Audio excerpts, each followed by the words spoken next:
What up, guys? Good morning. Good morning. How are you guys doing? Today, I want to share a couple thoughts that I've been thinking about for the past couple weeks on what a successful agent is, how to become a successful agent, and in some cases, you want to step it up. You want to become a broker, how to become a successful broker.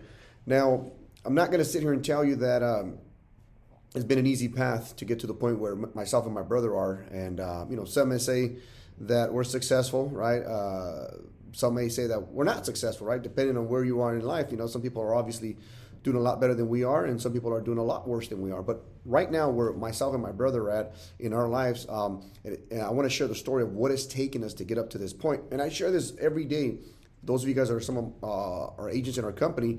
I share a lot of my thoughts, but it is well, let's just jump right into it. So I dropped out of high school when I was 19 years old.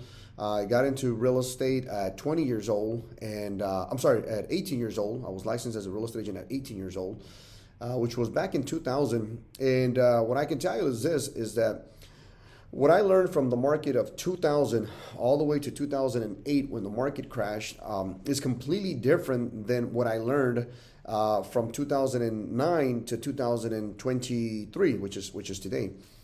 And the first stage of my career, again from 2000 to 2008, when I first started, the atmosphere around real estate was a lot more different. And the reason for that was because, believe it or not, we had a multiple listing service system. Those of you guys that are familiar with that, real estate agents are, right? The multiple listing service was a green screen on a computer, and this little line would go across, and you would put an A for available, and then go across, and then you would put the price, and then it would go, and it was crazy, like one of those old printers or whatever. Anyways, so the way real estate is being done nowadays, it's like on steroids, right? It's a lot faster. You got to move. Customers are asking for more of you as a real estate agent, to represent them. So therefore, there's a lot more competition. The more competition there is, obviously, the more you have to sharpen up your skills and your product, which is always called a real estate agent. You're your own product because you don't own the house and you don't own the loan, right? You don't own the money. So the product is you, the real estate agent. So anyways, 2000. When I got into real estate, the market was a lot slower as far as how business was being. There was no Zillow, there was no Redfin, there was no Realtor.com, none of that stuff. And what I recall from then was the atmosphere, right, from your mentors, which in those days were your real estate brokers. Everything was a lot slower. Everything was a lot more chill. I, for instance, didn't have any kind of training. I got my real estate license. They gave me a desk and they said, hey, go to work. This is what you want to do is you want to make calls, maybe get the phone book. And I did get the phone book a few times and start calling from the phone book because, again, that was the thing to do. And my son was born right after. And it was difficult, obviously, to be able to juggle that and juggle the business. So what I ended up doing is having my wife, Sandra, become my assistant, right? So she was in the back. I had my desk in the front. She had her desk in the back, and then behind her was the baby's crib. So we were doing all this 7 days a week, hustling, trying to make the money, trying to obviously get the company up. I'm not going to sit here and lie to you and tell you that my game plan was to get to the point where I'm at now.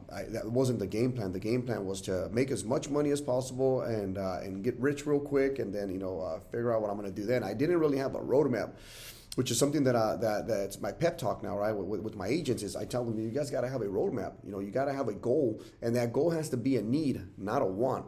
And for those of you guys that don't understand what that means is you need to be able to pay your mortgage, your car payment, feed yourself, whatever the case is, right?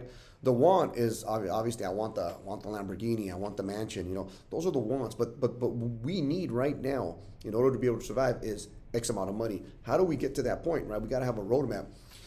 So 2000, we didn't have any of that, right? 2000 is just there it goes, start calling, making calls, basically everything. I felt based on what I'm doing now and what I was doing then, I feel like nowadays it's a lot more organized, right? You got your conversations a lot more tailored.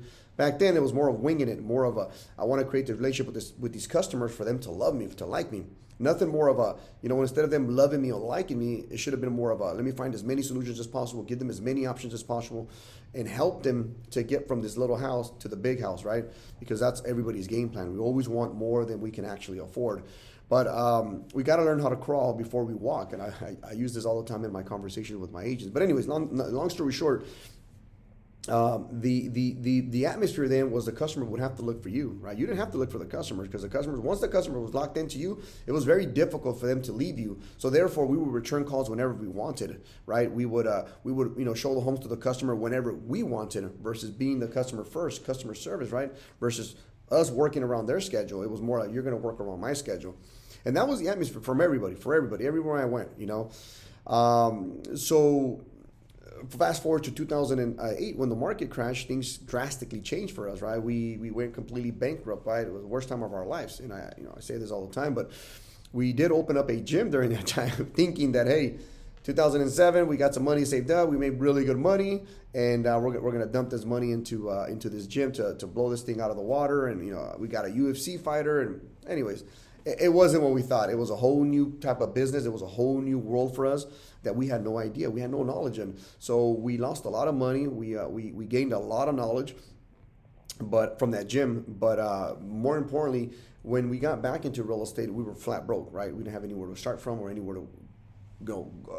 We wanted to do our own thing. We could have easily gone to Remax and signed up and obviously got an office there. But our game plan was, hey, we want to build this thing. We're going to start again, and we're going to build it to our liking, to our standards, to what we want to do. So the way the company is built now, we have before, I'll give you an example for the gym, right? When we started the gym, me and Ricardo were the ones taking the memberships, right? Because we didn't have no money to pay anybody.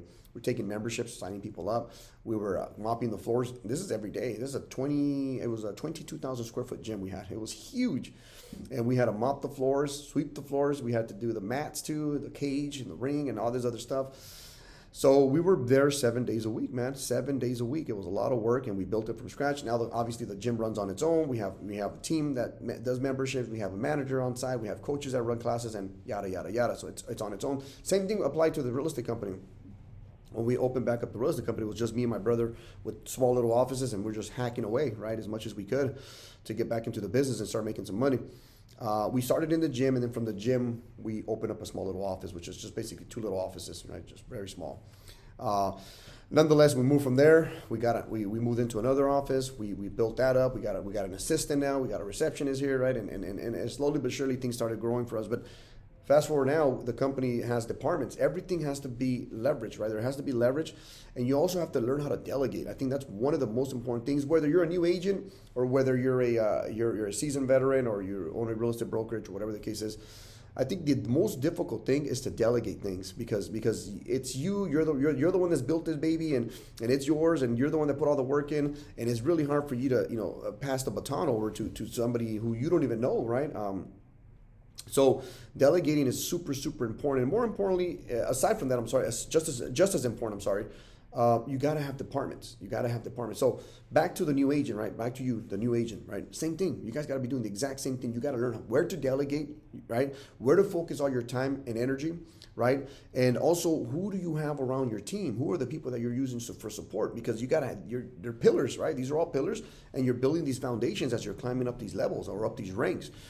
So I wanted to share that with you guys because I know a lot of times as a new agent, you hear the story, oh my God, you're going to be a gazillionaire and blah, blah, blah. Listen, it's far from that. It's just like anything else. You can be a real estate agent, be successful. You can be a construction worker, you can be successful. You can work at a company and be successful. It's about the amount of work that you're willing to put in to get the results that you want. But somehow even customers, feel that real estate agents get paid too much.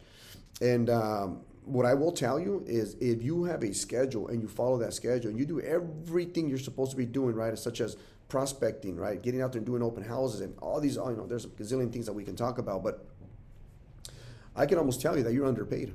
Because if you take into consideration the amount of hours, the amount of effort, sometimes we lose customers because they end up not buying or they change their mind. That was just a waste of time. That was a waste of money. Guess what? You're not getting paid for that. So if we put apples to apples, right? I believe that a real professional real estate agent is underpaid at 6% commission, at 2.5% or 3%, whatever, your commission is, whether you're representing one party or both parties.